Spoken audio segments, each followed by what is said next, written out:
The Autopsy. Dr. Winters stepped out of the tiny Greyhound station and into the midnight street that smelled of pines. The station's windows showed the only light, save for a luminous clock face several doors down and a little neon beer logo 2 blocks farther on. He could hear a river. It ran deep in a gorge west of town, but the town was only a few streets wide and a mile or so long, and the current's blurred roar was distinct, like the noise of a ghost river running between the banks of dark shop windows. When he had walked a short distance, Dr. Winters set his suitcase down, pocketed his hands and looked at the stars, thick as cobblestones in the black gulf. "A mountain hamlet, a mining town," he said. "Stars. No moon. We are in Bailey." He was talking to his cancer. It was in his stomach. Since learning of it, he had developed this habit of wry communication with it. He meant to show courtesy to this uninvited guest, Death. It would not find him churlish, for that would make its victory absolute. Except, of course, that its victory would be absolute, with or without his ironies. He picked up his suitcase and walked on. The starlight made faint mirrors of the window's blackness and showed him the man who passed. Lizard-lean, white-haired, at 57, a man travelling on Death's business, carrying his own death in him, and even bearing Death's wardrobe in his suitcase. For this was filled, aside from his medical kit and some scant necessities, with mortuary bags. The sheriff had told him on the phone of the improvisations that presently enveloped the corpses, and so the doctor had packed these, laying them in his case with bitter amusement, checking the last one's breadth against his chest before the mirror, as a woman will gauge a dress before donning it, and telling his cancer, "Oh yes, that's plenty roomy enough for both of us." The case was heavy, and he stopped frequently to rest and scan the sky. What a night's work to do, probing pungent, soulless filth, eyes earthward, beneath such a ceiling of stars. It had taken 5 days to dig the 10 men out. The autumnal equinox had passed, but the weather here had been uniformly hot, and warmer still, no doubt, so deep in the earth. He entered the courthouse by a side door. His heels knocked on the linoleum corridor. A door at the end of it, on which was lettered Nate Craven, County Sheriff, opened well before he reached it, and his friend stepped out to meet him. "Damn it, Carl. You're still so thin they could use you for a whip. Gimme that. You're in too good a shape already. You don't need the exercise." The case hung weightless from the sheriff's hand, imparting no tilt at all to his bull shoulders. Despite his implied self-derogation, he was only moderately paunched for a man his age and size. He had a rough-hewn face, and the bulk of brow, nose, and jaw made his greenish eyes look small until one engaged them and felt the snap and penetration of their intelligence. In the office he half-filled 2 cups from a coffee-urn and topped both off with bourbon from a bottle in his desk. When they had finished these, they had finished trading news of mutual friends. The sheriff mixed another round and sipped from his, in a silence clearly prefatory to the work at hand. "They talk about rough justice," he said. "I've sure seen it now. One of those patients of yours that you'll be working on, he was a killer. Christ, killer doesn't half say it. A killer's the least of what he was.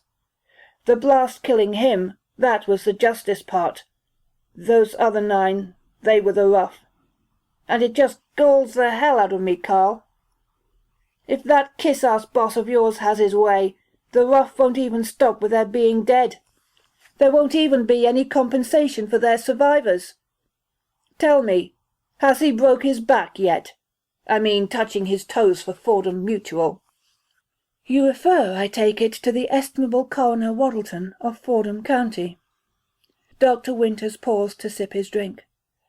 With a delicate flaring of his nostrils he communicated all the disgust, contempt, and amusement he had felt in his 4 years as pathologist in Waddleton's office. The sheriff laughed. "Clear pictures seldom emerge from anything, the coroner says," the doctor continued. "He took your name in vain, vigorously and repeatedly. These expressions formed his opening remarks. He then developed the theme of our office's strict responsibility to the letter of the law, and of the workman's compensation law in particular.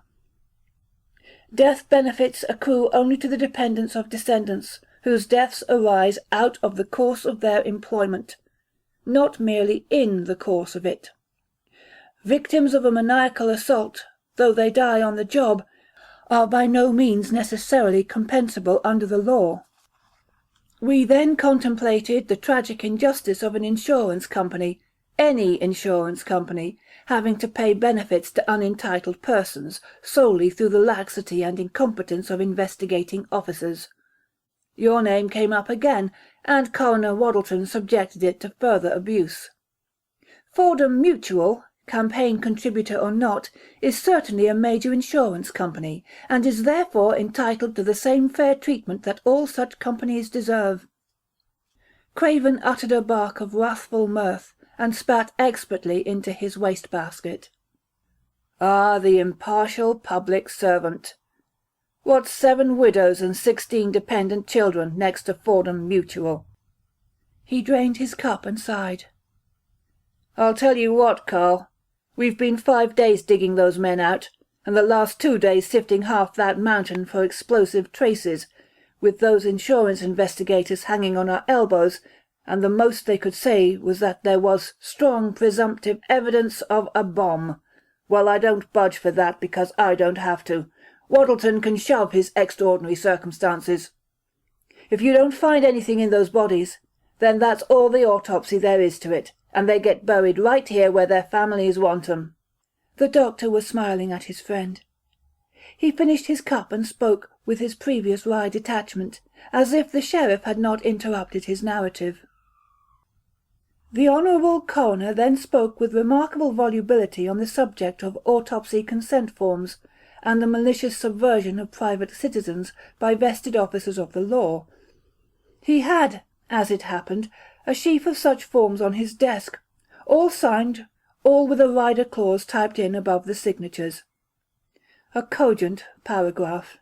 It had, among its other qualities, the property of turning the coroner's face purple when he read it aloud.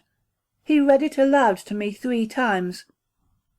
It appeared that the survivor's consent was contingent on 2 conditions: that the autopsy be performed in loco mortis, that is to say in Bailey, and that only if the coroner's pathologist found concrete evidence of homicide should the decedents be subject either to removal from Bailey or to further necropsy. It was well written. I remember wonderingly who wrote it. The sheriff nodded musingly. He took Dr. Winter's empty cup, set it by his own, filled both 2/3 with bourbon, and added a splash of coffee to the doctor's. The 2 friends exchanged a level stare, rather like poker players in the clinch. The sheriff regarded his cup, sipped from it. "In loco mortis? What all does that mean exactly?" "In the place of death." "Oh, freshen that up for you?" "I've just started it, thank you." Both men laughed, paused, and laughed again. Some might have said immoderately. "He all but told me that I had to find something to compel a second autopsy," the doctor said at length. "He would have sold his soul, or taken out a second mortgage on it, for a mobile X-ray unit. He's right, of course. If those bodies have trapped any bomb fragments, that would be the surest and quickest way of finding them. It still amazes me that your Dr. Parsons could let his X-ray go unfixed for so long." "He sets bones, stitches wounds, writes prescriptions, and sends anything tricky down the mountain. Just barely manages that. Drunks don't get much done." "He's gotten that bad?" "He hangs on, and no more. Waddleton was right there, not deputizing him pathologist. I doubt he could find a cannonball in a dead rat. I wouldn't say it where it could hurt him, as long as he's still managing, but everyone here knows it. His patients sort of look after him half the time. But Waddleton would have sent you, no matter who was here. Nothing but his best for party contributors like Fordham Mutual." The doctor looked at his hands and shrugged. "So, there's a killer in the batch. Was there a bomb?" Slowly the sheriff planted his elbows on the desk and pressed his hands against his temples, as if the question had raised a turbulence of memories. For the first time the doctor, half hearkening throughout to the never quite muted stirrings of the death within him, saw his friend's exhaustion, the tremor of his hand, the bruised look under the eyes. "Well, I've told you what we have. I guess you'll end up assuming what I do about it. But I think assuming is as far as any of us will get with this one. It's one of those nightmare specials, Carl. The ones no one ever does get to the bottom of." "All right, then. About 2 months ago we had a man disappear. Ronald Hanley, mine worker, rock-steady family man. He didn't come home one night and we never found a trace of him. Okay, that happens sometimes. About a week later the lady that ran the laundromat, Sharon Starker, she disappeared. No trace. We got edgy then. I made an announcement on the local radio about a possible weirdo at large, spelled out special precautions everybody should take. We put both our squad cars on the night beat, and by day we set to work knocking on every door in town collecting alibis for the 2 times of disappearance. No good. Maybe you're fooled by this uniform and think I'm a law officer, protector of the people and all that. A natural mistake. A lot of people were fooled. In less than 7 weeks, 6 people vanished just like that. Me and my deputies might as well have stayed in bed round the clock for all the good we did." The sheriff drained his cup. "Anyway, at last we got lucky. Don't get me wrong now. We didn't go all hog wild and actually prevent a crime or anything, but we did find a body.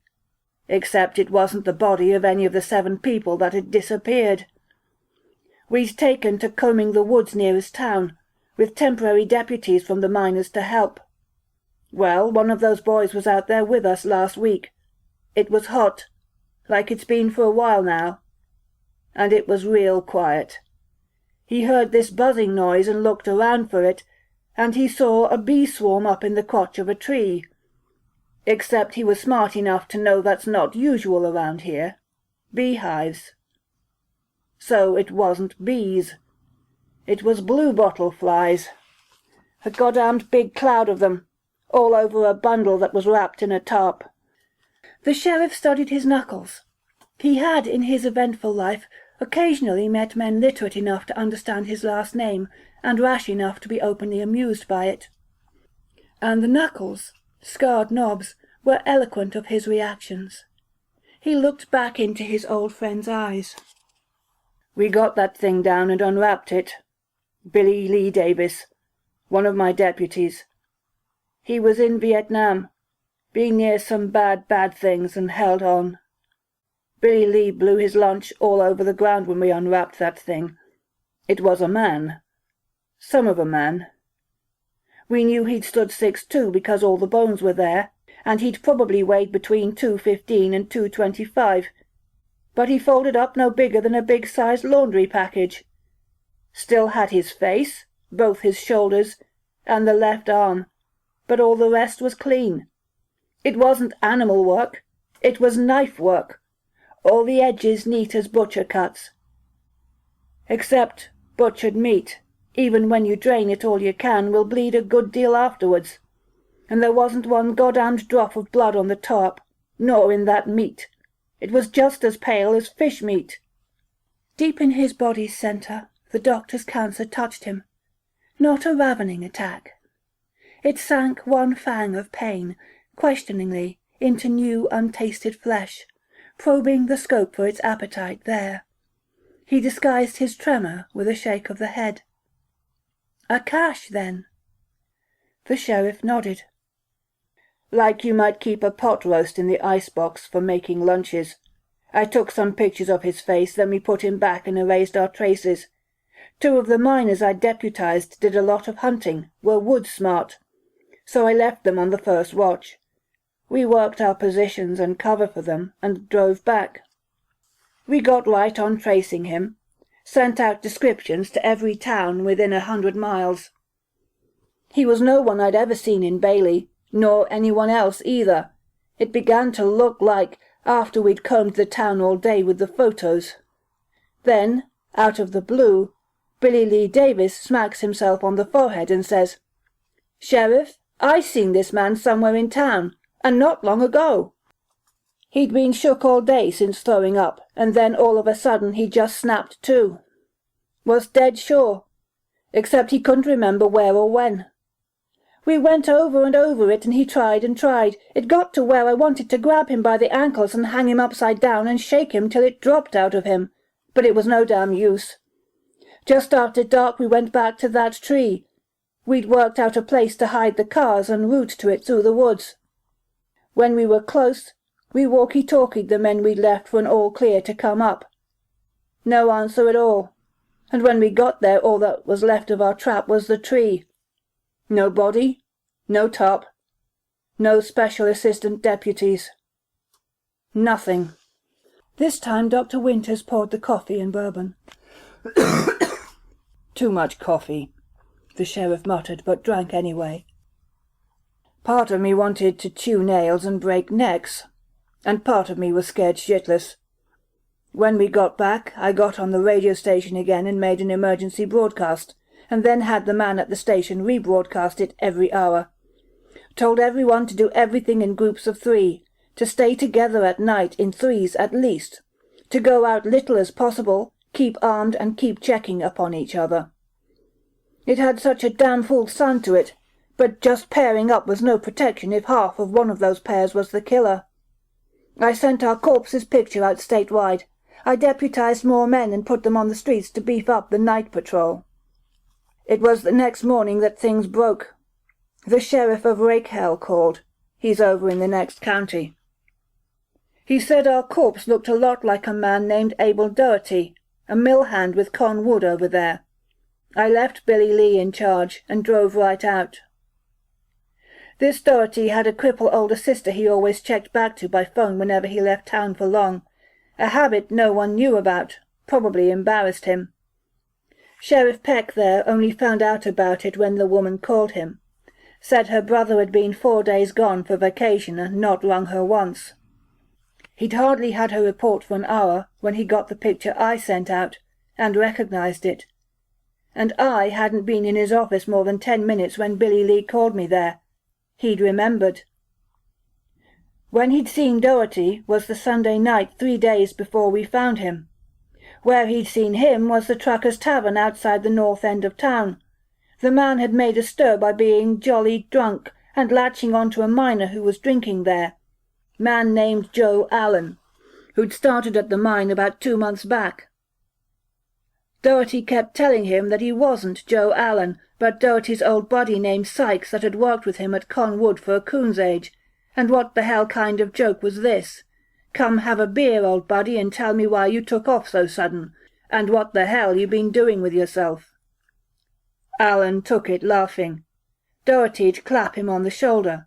Allen'd clap him right back and make every kind of joke about it, say, "Give this man another beer. I'm standing in for a long-lost friend of his." Doherty was so big and loud and stubborn, Billy Lee was worried about a fight starting, and he wasn't the only one worried. But this Joe Allen was a natural good old boy. Handled it perfect.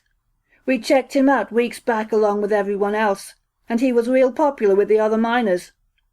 Finally, Doherty swore he was going to take him on to another bar to help celebrate the vacation Doherty was starting out on. Joe Allen got up grinning, said goddammit, he couldn't accommodate Doherty by being this fellow Sykes, but he could sure as hell have a glass with any serious drinking man that was treating. He went out with him, gave everyone a wink as he left, to the general satisfaction of the audience. Craven paused. Dr. Winters met his eyes and knew his thought. 2 images. The jolly wink that roused the room to laughter, and the thing in the tarp, a boil with bright blue flies. "It was plain enough for me," the sheriff said. "I told Billy Lee to search Alan's room at the Skettles boarding house and then go straight to the mine and take him. We could find polished things once we had him. Since I was already in rake hell, I saw to some of the loose ends before I started back. I went with Sheriff Peck down to Con Wood, and we found a picture of Eddie Sykes in the personnel files. I'd seen Joe Allen often enough, and it was his picture in that file. We found out Sykes had lived alone, was an on-again, off-again worker, private in his comings and goings, and hadn't been around for a while. But one of the Sawyers there could be pretty sure of when Sykes left Rakehell, because he'd gone to Sykes's cabin the morning after a big meteor shower they'd had out there about 9 weeks back, since some thought the shower might have reached the ground, and not far from Sykes's side of the mountain. He wasn't in that morning, and the Sawyer hadn't seen him since. After all those weeks it was sewed up just like that. Within another hour I was almost back in Bailey, had the pedal to the metal and was barely 3 miles out of town, when it all blew to shit. I heard it blow. I was that close to collaring him. I tell you, Carl, I felt like a bullet. I was going to rip right through this Sykes, this goddamn cannibal monster. We had to reconstruct what happened. Billy Lee got impatient and went after him alone, but luckily he radioed Travis, my other deputy, first. Travis was on the mountain dragnetting around that tree for clues, but he happened to be near his car when Billy Lee called him. He said he'd just been through Alan's room, and he had got something really odd. It was a sphere, half again big as a basketball, heavy, made of something that wasn't metal or glass but was a little like both. He could half see into it, and it looked to be full of some kind of circuitry and components. He hadn't found anything else unusual. He was going to take this thing along with him and go after Alan now. He told Travis to get up to the mine for backup. He'd be there first, and should already have Alan by the time Travis arrived. Tierney, the shift's boss up there, had an assistant that told us the rest. Billy Lee parked behind the offices where the men in the yard wouldn't see the car. He went upstairs to arrange the arrest with Tierney. They got 6 men together. Just as they came out of the building, they saw Alan take off running from the squad car. He had the sphere under his arm. The whole compound's fenced in, and Tierney had already phoned to have all the gates shut.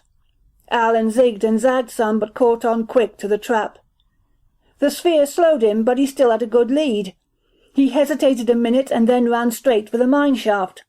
A cage was just going down with a crew, and he risked every bone in him jumping down after it, but he got safe on top. By the time they got to the switches, the cage was down to the 2nd level, and Alan and the crew had got out. Tierney got it back up. Billy Lee ordered the rest back to get weapons and follow, and him and Tierney rode the cage right back down. And about 2 minutes later, half the goddamned mine blew up. The sheriff stopped as if cut off, his lips parted to say more, his eyes registering, for perhaps the 100th time, his amazement that there was no more. That the weeks of death and mystification ended here, with this split-second recapitulation.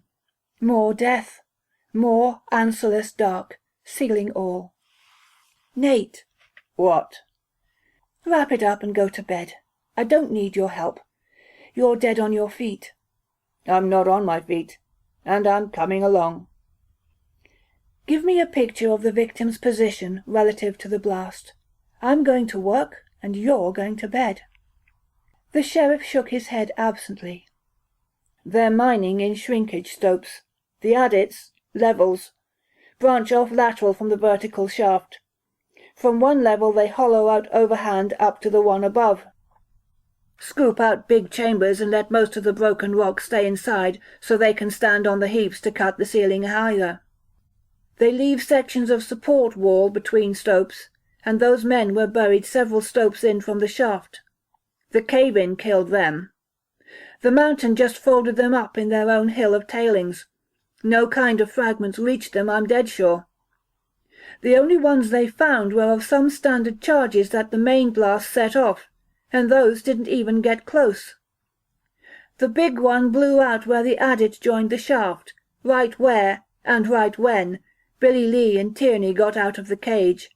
And there is nothing left there, Carl. No sphere, no cage, no Tierney, no Billy Lee Davis. Just rock blown as fine as flour." Dr. Winters nodded and after a moment stood up. "Come on, Nate. I've got to get started. I'll be lucky to have even a few of them done before morning. Drop me off and go to sleep, till then at least. You'll still be there to witness most of the work."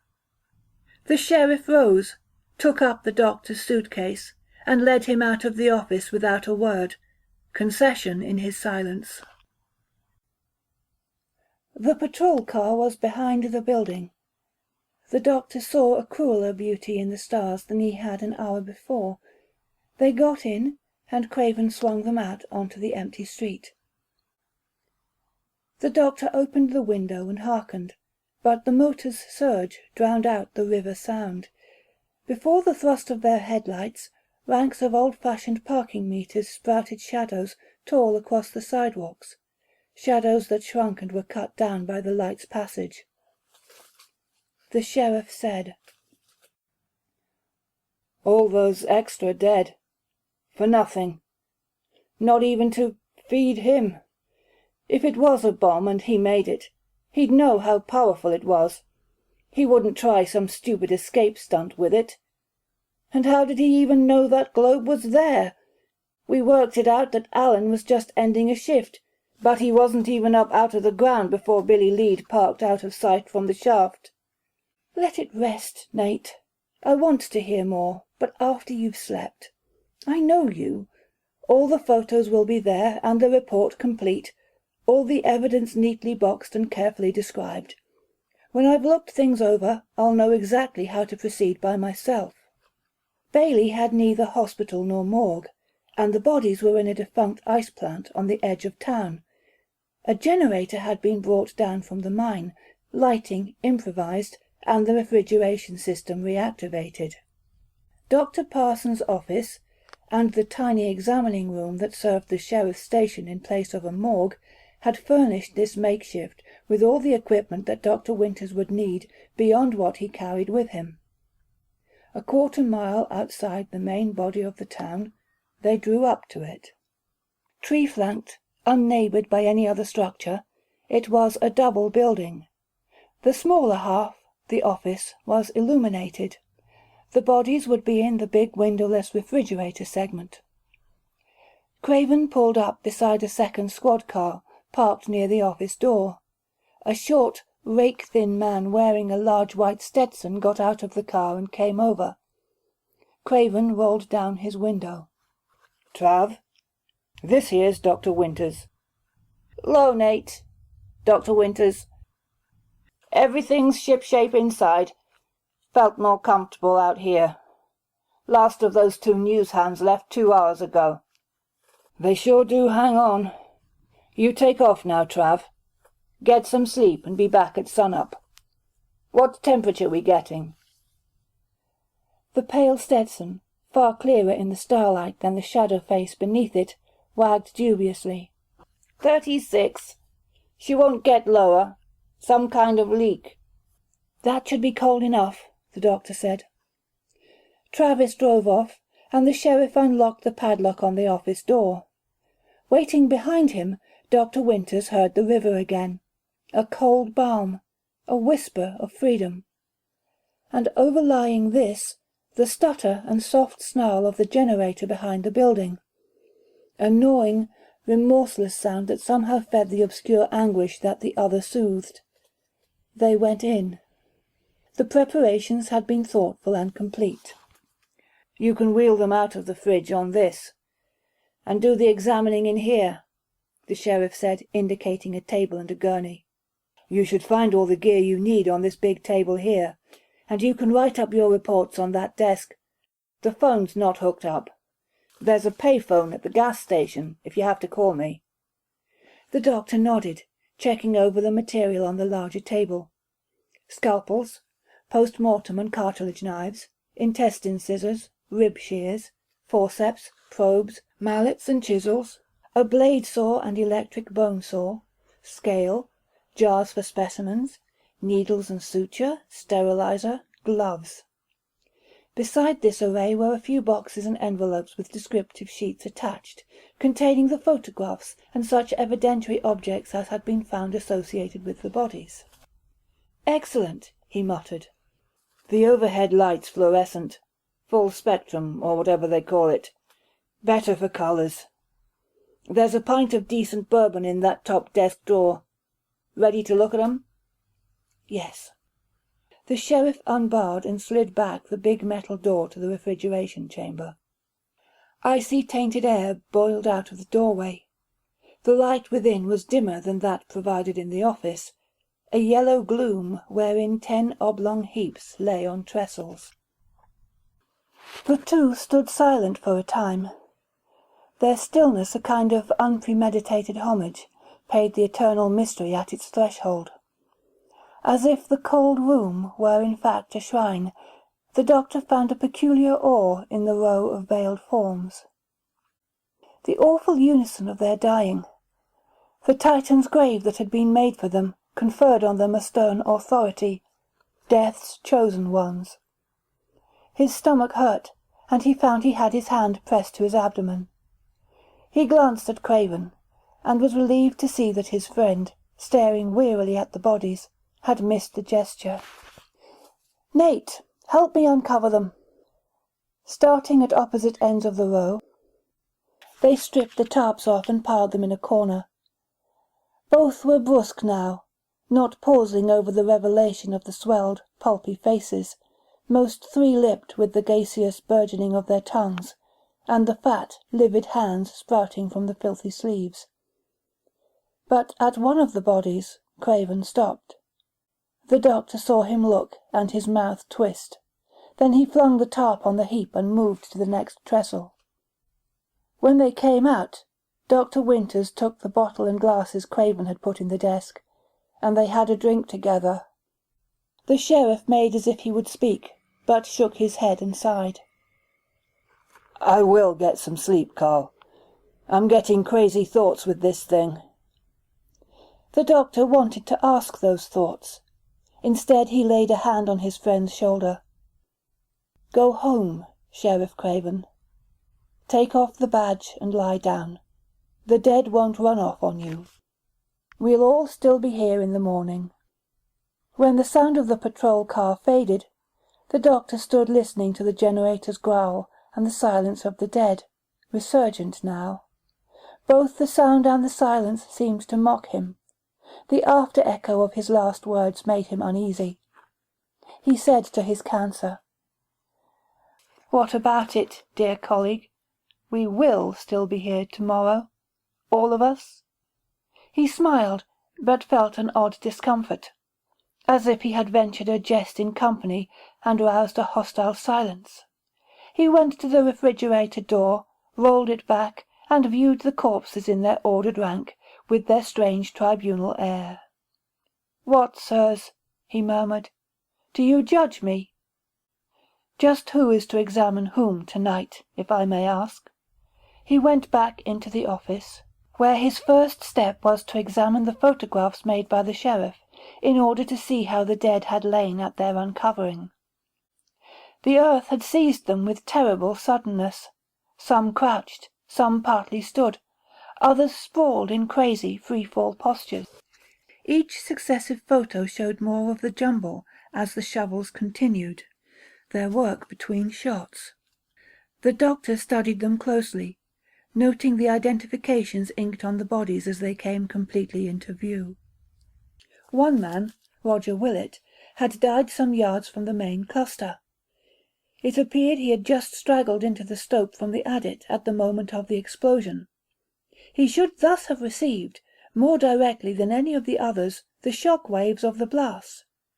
If bomb fragments were to be found in any of the corpses, Mr. Willett's seemed likeliest to contain them. Dr. Winters pulled on a pair of surgical gloves. Willett lay at one end of the line of trestles. He wore a thermal shirt and overalls that were strikingly new beneath the filth of burial. Their tough fabrics jarred with the fabric of his flesh, blue, swollen, seeming easily torn or burst like ripe fruit. In life, Willett had grease-combed his hair. Now it was a sculpture of dust, spikes, and walls, shaped by the head's last grindings against the mountain that clenched it. Rigour had come and gone. Willett rolled laxly onto the gurney. As the doctor wheeled him past the others, he felt a slight self-consciousness. The sense of some judgment flowing from the dead assembly, unlike most such vagrant fantasies, had an odd tenacity in him. This stubborn unease began to irritate him with himself, and he moved more briskly. He put Willett on the examining table and cut the clothes off him with shears, storing the pieces in an evidence box. The overalls were soiled with agonal waste expulsions. The doctor stared a moment with unwilling pity at his naked subject. "You won't ride down to Fordham in any case," he said to the corpse. "Not unless I find something pretty damned obvious." He pulled his gloves tighter and arranged his implements. Waddleton had said more to him than he had reported to the sheriff.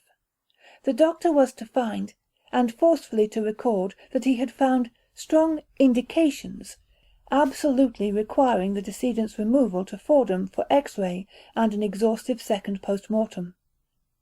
The doctor's continued employment with the coroner's office depended entirely on his compliance in this.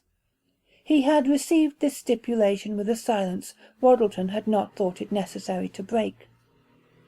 His present resolution was all but made at that moment.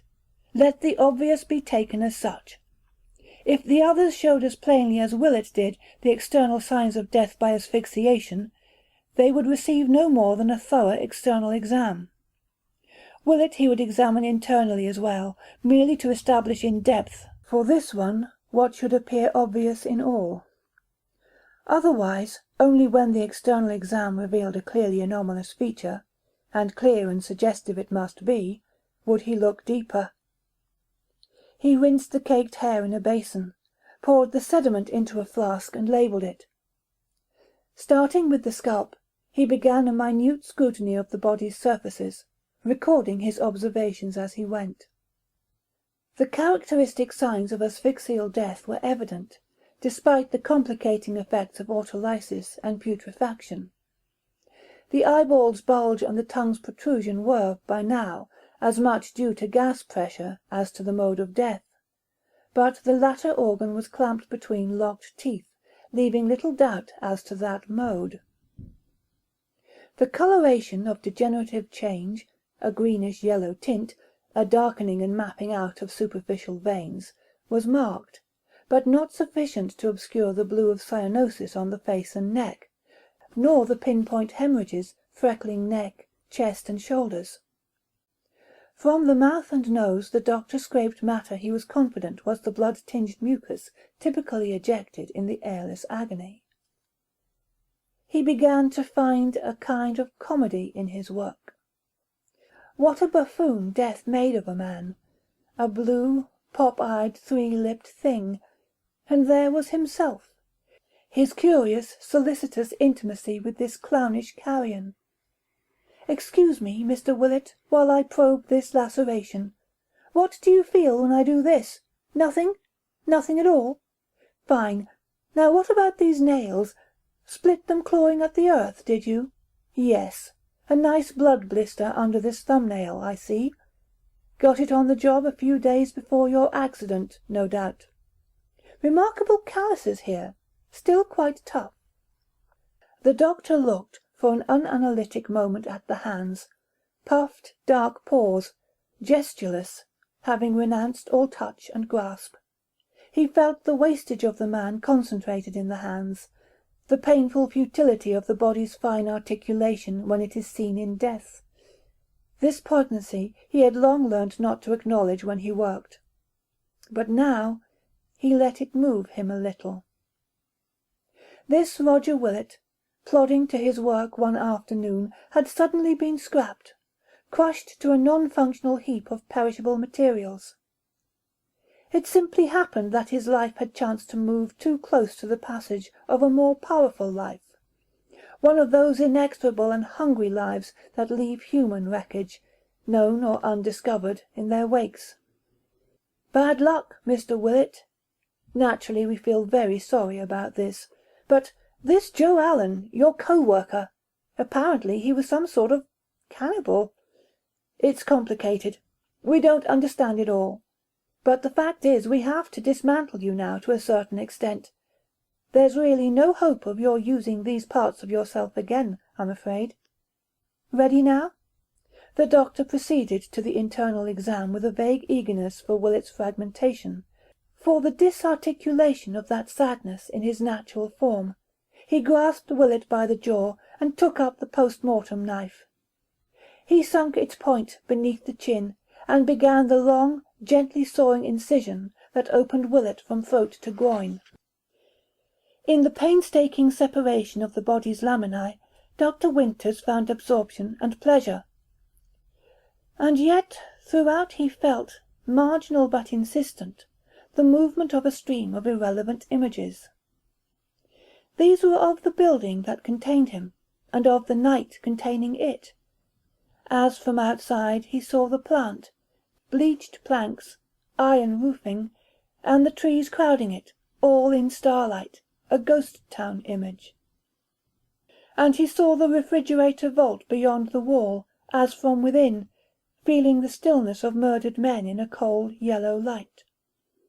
And at length a question formed itself, darting in and out of the weave of his concentration as the images did. Why did he still feel, like some stir of the air, that sense of mute vigilance surrounding his action, furtively touching his nerves with its inquiry as he worked? He shrugged, overtly angry now. Who else was attending but Death? Wasn't he Death's hireling, and this Death's place? Then let the master look on. Peeling back Willett's cover of hemorrhage-stippled skin, Dr. Winters read the corpse with an increasing dispassion, a mortuary text. He confined his inspection to the lungs and mediastinum, and found there unequivocal testimony to Willett's asphyxial death. The pleurae of the lungs exhibited the expected ecchymoses, bruised spots in the glassy enveloping membrane. Beneath, the polyhedral surface lobules of the lungs themselves were bubbled and blistered. The expected interstitial emphysema. The lungs, on section, were intensely and bloodily congested. The left half of the heart he found contracted and empty, while the right was over-distended and engorged with dark blood, as were all the large veins of the upper mediastinum. It was a classic picture of death by suffocation, and at length the doctor, with needle and suture, closed up the text again. He returned the corpse to the gurney and draped one of his mortuary bags over it in the manner of a shroud. When he had help in the morning, he would weigh the bodies on a platform scale the office contained, and afterward bag them properly. He came to the refrigerator door, and hesitated. He stared at the door, not moving, not understanding why. "Run! Get out, now!" The thought was his own, but it came to him so urgently he turned around as if someone behind him had spoken. Across the room a thin man in smock and gloves, his eyes shadowed, glared at the doctor from the black windows. Behind the man was a shrouded cart, behind that a wide metal door. Quietly, wonderingly, the doctor asked, "Run from what?" The eyeless man in the glass was still half-crouched, afraid. Then, a moment later, the man straightened, threw back his head, and laughed. The doctor walked to the desk and sat down shoulder to shoulder with him. He pulled out the bottle, and they had a drink together, regarding each other with identical bemused smiles. Then the doctor said, "Let me pour you another. You need it, old fellow. It makes a man himself again." Nevertheless, his re-entry of the vault was difficult, toilsome, each step seeming to require a new summoning of the will to move. In the freezing half-light, all movement felt like defiance. His body lagged behind his craving to be quick, to be done with this molestation of the gathered dead. He returned Willett to his pallet and took his neighbour. The name on the tag wired to his boot was Ed Moses. Dr. Winters wheeled him back to the office and closed the big door behind him. With Moses his work gained momentum. He expected to perform no further internal necropsies. He thought of his employer, rejoicing now in his seeming submission to Waddleton's ultimatum. The impact would be dire. He pictured the coroner in shock, a sheaf of pathologists' reports in one hand, and smiled. Waddleton could probably make a plausible case for incomplete examination. Still, a pathologist's discretionary powers were not well defined. Many good ones would approve the adequacy of the doctor's method, given his working conditions. The inevitable litigation with a coalition of compensation claimants would be strenuous and protracted. Win or lose, Waddleton's venal devotion to the insurance company's interest would be abundantly displayed. Furthermore, immediately on his dismissal, the doctor would formally disclose his occult cause to the press. A libel action would ensue that he would have as little cause to fear as he had to fear his firing. Both his savings and the lawsuit would long outlast his life. Externally, Ed Moses exhibited a condition as typically asphyxial as Willett's had been, with no slightest mark of fragment entry. The doctor finished his report and returned Moses to the vault, his movements brisk and precise. His unease was all but gone. That queasy stirring of the air, had he really felt it? It had been, perhaps, some new reverberation of the death at work in him, a psychic shudder of response to the cancer's stealthy probing for his life. He brought out the body next to Moses in the line. Walter Lou Jackson was big, 6 feet 2 inches from heel to crown, and would surely weigh out at more than 200 pounds. He had writhed mightily against his 1,000,000-ton coffin with an agonal strength that had torn his face and hands. Death had mauled him like a lion. The doctor set to work. His hands were fully themselves now, fleet, exact, intricately testing the corpse's character, as other fingers might explore a keyboard for its latent melodies. And the doctor watched them with an old pleasure, one of the few that had never failed him, his mind at one remove from their busy intelligence. All the hard deaths, a world full of them, time without end, lives wrenched kicking from their snug meat frames. Walter Lou Jackson had died very hard. Joe Allen brought this on you, Mr. Jackson. We think it was part of his attempt to escape the law. But what a botched flight! The unreason of it, more than baffling, was eerie in its colossal futility. Beyond question, Allen had been cunning. A ghoul with a psychopath's social finesse. A good old boy who could make a tavern full of men laugh with delight while he cut his victim from their midst, making them applaud his exit with the prey, who stepped jovially into the darkness with murder at his side, clapping him on the shoulder. Intelligent, certainly, with a strange technical sophistication as well, suggested by the sphere. Then what of the lunacy yet more strongly suggested by the same object? In the sphere was concentrated all the lethal mystery of Bailey's long nightmare. Why the explosion? Its location implied an ambush for Allen's pursuers, a purposeful detonation. Had he aimed at a limited cave-in from which he schemed some inconceivable escape? Folly enough in this, far more if, as seemed sure, Allen had made the bomb himself, for then he would have to know its power was grossly inordinate to the need. But if it was not a bomb, had a different function, and only incidentally an explosive potential? Allen might underestimate the blast.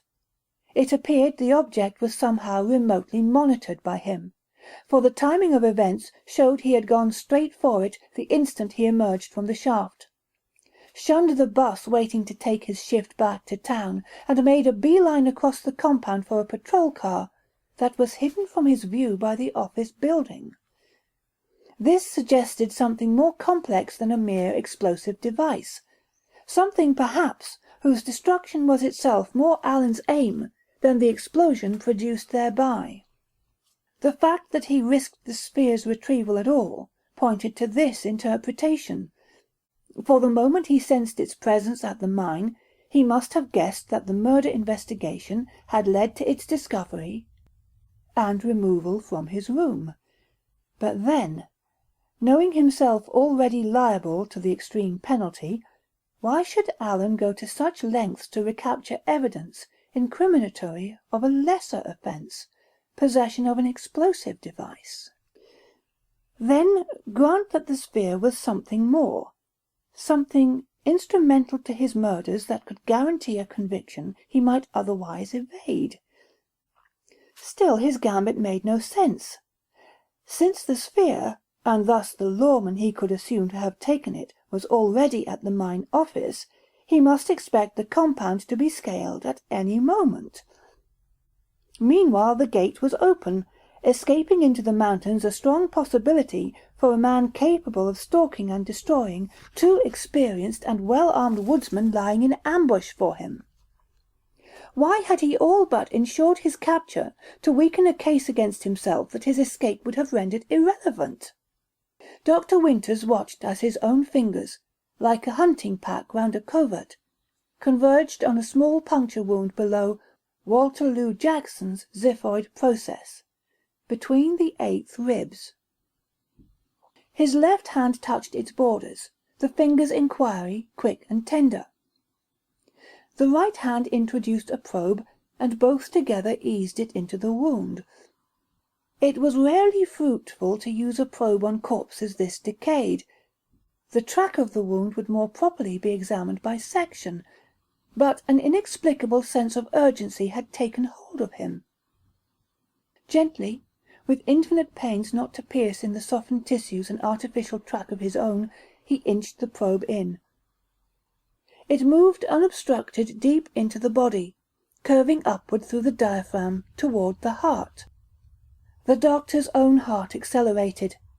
He watched his hands move to record the observation, watched them pause, watched them return to their survey of the corpse, leaving pen and page untouched.